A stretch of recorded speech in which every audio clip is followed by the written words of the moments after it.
Welcome into this week's edition of Maverick Insider. The Minnesota State football team welcomed its signing class. I'm Rob Clarkton alongside head coach Todd Hoffner. Coach, 30 recruits coming into this Minnesota State football program. What really excites you about this year's class?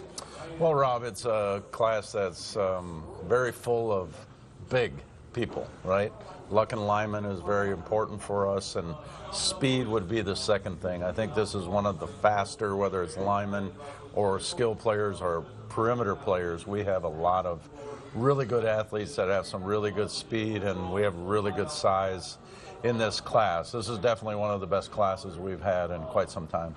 And I know the transfer portal has kind of changed the way that things are done at every level of college football, but when you look at the recruits, just when are you really looking at them to make an impact, come and be part of this program? Because I know a lot of the guys that you've signed over the past few years, those are names that kind of stick with the Maverick program through 3-4 years. Yeah, so you take a local product like Hayden Tischler, who is signing with us, and dual sport athlete. We love those kind of players that have a lot of athleticism, that also can play track, football, whatever it may be. But when it comes to trying to build a foundation, we're still trying to recover from the COVID days and the COVID years. Even though a lot of those players have gone through the system, the carryover players, that extra guys that you have to carry way back when, right?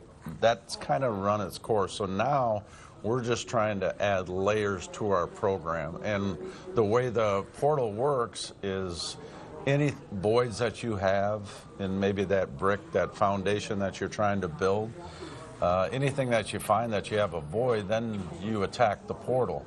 A lot of times high school players are probably not ready to play right away. We had Robbie Kadrowitz, who's here tonight. He came in as a true freshman and actually played all 14 games and did an exceptional job, but all of his teammates were all redshirted. They were all people that didn't necessarily see the field, but they signed on signing day a year ago, and it's pretty rare to have somebody come in and play and actually contribute like Robbie did right out of the gates as a true freshman. Are there any athletes that you see coming into this program and playing, a lot of games for this team in their freshman season?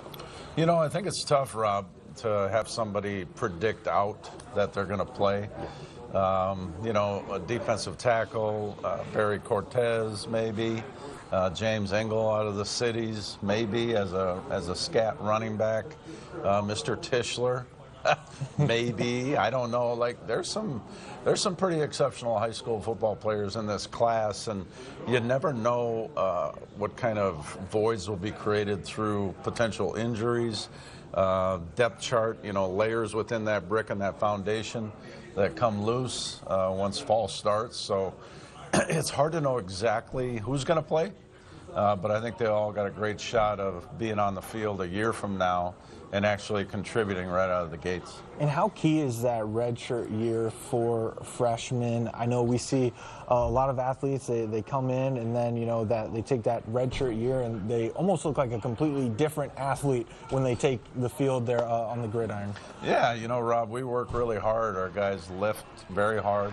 And there's something called the genetic ceiling, right? So as a true freshman, you can get a lot closer to that genetic ceiling when you're 18, 19 years old, pumping iron, right, every day, taking the protein, doing all the things that you need to do to beef up, bulk up, and you stop growing this way, and then you start growing this way. And that's the beautiful thing about these freshmen, is they're going to be a lot better a year from now, and that's when they should expect to get on that field. But right now they have to be physically developed, and the way Robbie got on the field, he was a state champion in powerlifting in the state of Wisconsin. So it takes somebody really physically developed in order to play right away, because the mental part of the game in college is a little bit more complicated than high school.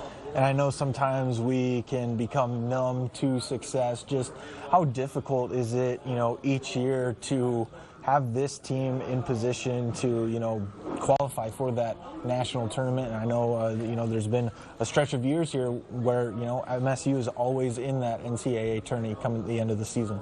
Yeah, you know, we're on a 4-year stretch of being in the NCAA tournament.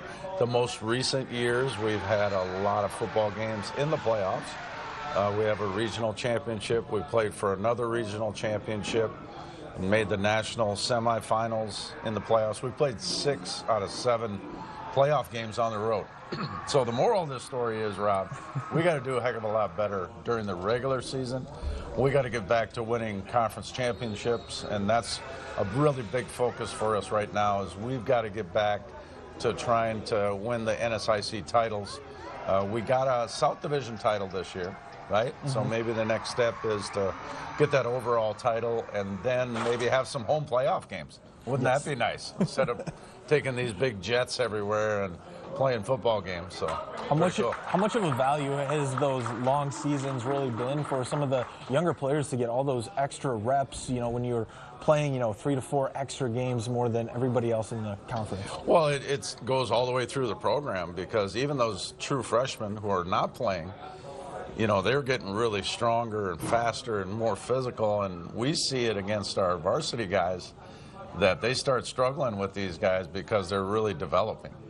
And so they get the extra weeks of practice too, in addition to the players that are actually, you know, representing Minnesota State on the gridiron in the playoffs, right? We bowed out to the eventual national champion, which, you know, they're a really good football team. You know, horseshoes and hand grenades, we were close, right? But no cigar type of deal. But, man, they're really good. And we got to get a lot better if we want to win a regional championship, because with this new regional alignment, they're in our region, and we're going to have to be a lot better if we want to compete beyond the regional championship. This might be a stupid question, but when you recruit, are you thinking about, like, how do we take down Ferris State? Yeah, of course. You know, when it comes to immediate help, you obviously think about that because of the recency with it. You have a different mindset. These young men were committed before we played Ferris State. They made verbal commitments. Obviously, you have to think about that piece of the equation, right, in the future. I think the big difference is the perimeter players, the skill players, the kitty cats, right, the guys that can move, shake, and bake and make a lot of plays, right? We probably need to change our mindset a little bit on, you know, who are we chasing when it comes to that. But don't be mistaken. This class has some pretty good kitty cats of its own, and hopefully they'll be on the field here soon. Perfect. Thanks so much for joining me, Coach. Appreciate it, Rob. We'll be right back after the break. Stay with us.